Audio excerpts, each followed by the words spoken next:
how important these patterns are with regard to how history unfolds, consider, for instance, how the Dow Jones Industrial Average goes up to psychologically important 1,000 marks, peaks out, and with large scale, in terms of upswings of mass optimism and extraordinary popular delusions, irrational beliefs and expectations associated with an optimistic outlook, that you get these peaks up around psychologically important 1,000 marks in Dow Jones Industrial Average and then reverse course. Now, when the market does reverse course, sometimes that will manifest as probabilistic events that one would think were disassociated from markets and the economy. In fact, geopolitical events.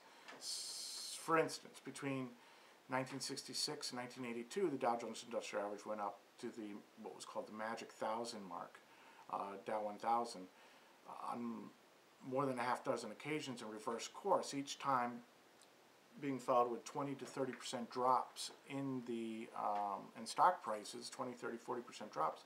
And these reversals in mass mood were associated with all kinds of negative historical developments, such as the Vietnam War, Watergate, OPEC oil embargoes, oil crises, stagflation, recessions, etc., etc.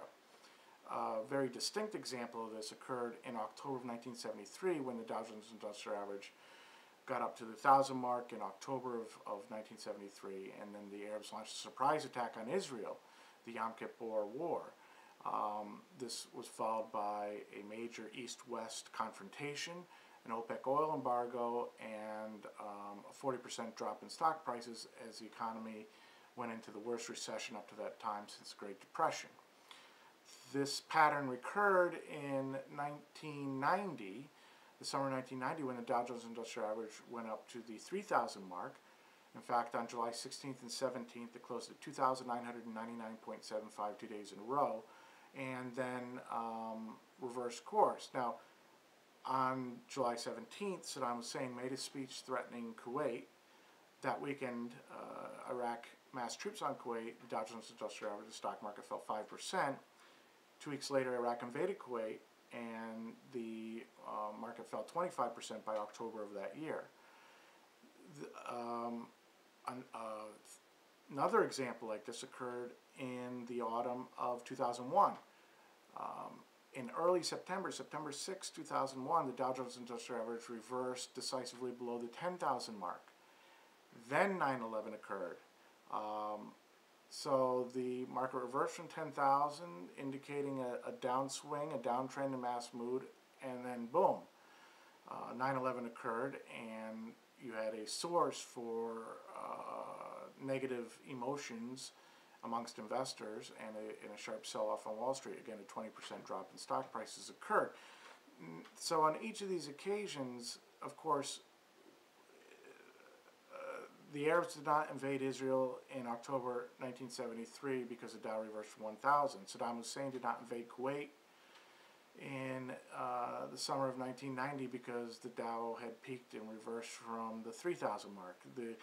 Al-Qaeda did not order the 9/11 attacks on 9/11 because the stock market, because the Dow Jones Industrial Average reversed from 10,000 in early September of that year. So the point is that these probabilistic particular events manifest in the context of what I believe, and Robert Prechter believes, are deterministic wave patterns in mass mood.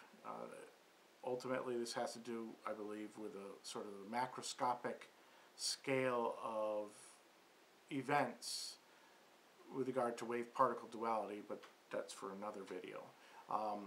What we can say at the current juncture is that we're right on top of Dow 11,000, and with reversal from 11,000 in the autumn of 2008, that's when the current Great Recession got going, or it's not officially over, but the current crisis, global economic crisis, kicked off with the reversal from Dow 11,000 in September of August, September, October of 2008, and we're now potentially about to reverse below Dow 11,000 again. What sort of events might be linked to the next wave down? Well, in the context of the wave principle, we are looking at the next wave down potentially being the primary wave 3 down in a grand supercycle wave C. For all intents and purposes, that means the largest Elliott Wave downswing probably since the collapse of Roman civilization and fall of the Roman Empire.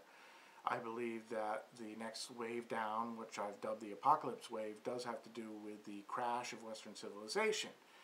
What form might that take in terms of particular events? Well, whereas clearly the stage is set for incredible unwinding in terms of global financial system and the economy, since it, for all intents and purposes, has become a giant Ponzi scheme.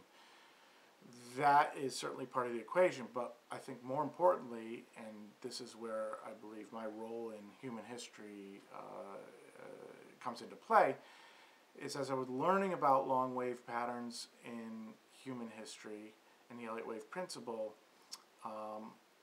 in February 1991, I had what I believe was an apocalyptic vision. Specifically, in February 6th or thereabouts of 1991, there was the Gulf War underway at the time, I saw a special report of a chemical scud attack on Israel. This special report has not yet aired. It did not exist at the time. In fact, the next day, Israel went off alert because Saddam Hussein had not launched Scud missiles against the Jewish state for some weeks up to that point.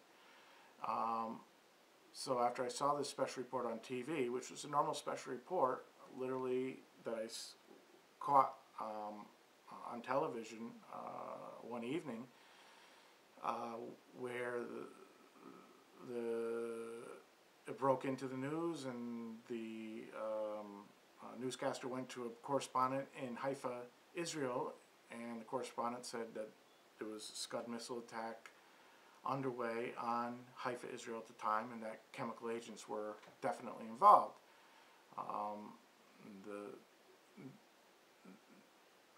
As that occurred, I was at college at the time. I went and reported the incident to my friends on the floor, and said, I thought at the time, of course, Saddam Hussein had launched chemical scuds. That chemical scud attack had occurred on Israel, and told everybody, that it was a serious situation. But as I went back to the TV with some friends, there was nothing else being reported. In fact, it was just regular news. And when I checked the wires next day, no such events had transpired. A week after that, I was with a friend, my buddy John at college, and he was interested in Nostradamus and end times prophecy, ancient prophecy. So I went to show him some books on Nostradamus, and I went to show him a prophecy from the 8th chapter of the book of Revelation, which I had thought at that time might depict a future nuclear war, global nuclear war. And as I started reading from the 8th chapter of the book of Revelation to my friend John, we both heard an air raid siren followed by the bellowed percussion of a nuclear explosion outside my dormitory window. It was actually seen that a nuclear war was underway. It spooked me and John to the point where we rushed out of the dorm off to the library, went into the sub-basement, and I called the fire department to find out whether or not there had in fact been any sort of a siren sounded and massive explosion. Of course, the dispatcher said nothing of the like had occurred, and so it was a mystery. And once I had those experiences, I began to critically re-examine history, or more so pay attention to history with a critical eye. And that's when I realized that the shift